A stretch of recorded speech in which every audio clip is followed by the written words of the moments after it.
Bakit daw hindi namamalat ang mukha kapag gumagamit ng SCD Peeling Skin Lotion? So, hello mga ka-Diyosa. So, yan po yung question ng ating ka-Diyosa. Sabi niya, ask ko lang po, 4 days na po ako naglalagay ng peeling lotion pero tuwing gabi lang po. Di pa rin po nagbabalat skin ko. Well, to be honest, marami na akong nagawang video nito before. So, ayan, siguro natakpan na lang din. Gawa tayo ulit ng latest version. So, ayan, pasensya na kayo, nakaayos ako ngayon kasi kakatapos ko lang gumawa ng content. Ang dami.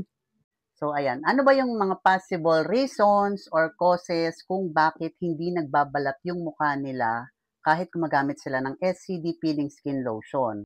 Some factors is, for example, galing na kayo sa ibang rejuvenating products, hindi kayo nagpahinga at least 3 weeks pataas, kaya wala na po masyadong naaalis na dead skin si SCD Peeling Skin Lotion sa mukha ninyo.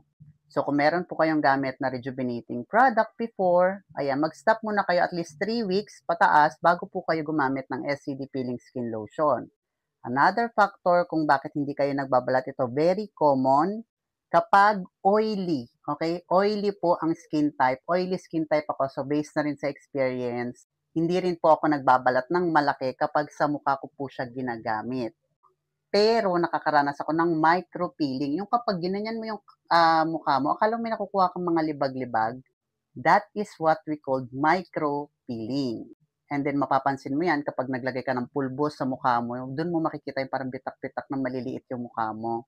Dahil ang trabaho ni SCD Peeling Skin Lotion is i-dry po yung skin natin para mag-peel siya. Ngayon, kung very oily po yung skin type natin, nahihirapan pong gawin ni SCD Peeling Skin Lotion yung trabaho niya na i-dry yung skin natin kasi nga masyadong basa yung mukha natin kasi oily skin nga tayo.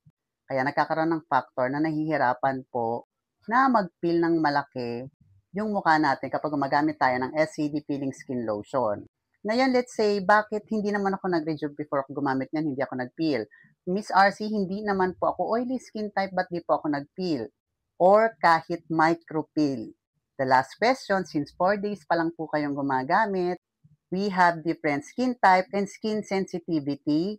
Ibig sabihin, magkakaiba po tayo ng kapal ng balat. So, yung medyo sensitive yung skin, 2 to 3 days nagbabalat na, yung hindi masyadong sensitive ang balat, or medyo makapal, yun po, yung medyo mas matagal magbalat. Hindi po sila nagbabalat ng 2 to 3 days. Sometimes, nagwa 1 week sila. So, depende pa rin po yan sa skin natin. But based naman po sa feedback, since marami na akong na-receive na ganitong klaseng mga concerns, since 2022 pa, magbalat man ng malaki ang mukha ninyo or magbalat man yan ng micropeel lang, meron din po nagpi-feedback dito na hindi sila nakakaranas ng redness at pamamalat, but yung face nila is pumuputi, kumikinis, kumikintab pa rin. So in summary, what we have to do is just keep using the product and trust the process. Tsaga-tsaga nga lang po, ika nga nila. So, yun lang mga ka-Diyosa. Hopefully nakatulong ang video na to sa'yo. And for more product knowledge and video tutorials, don't forget to follow my TikTok account, RC Diyosa. So, yun lang and have a great day po. Bye-bye!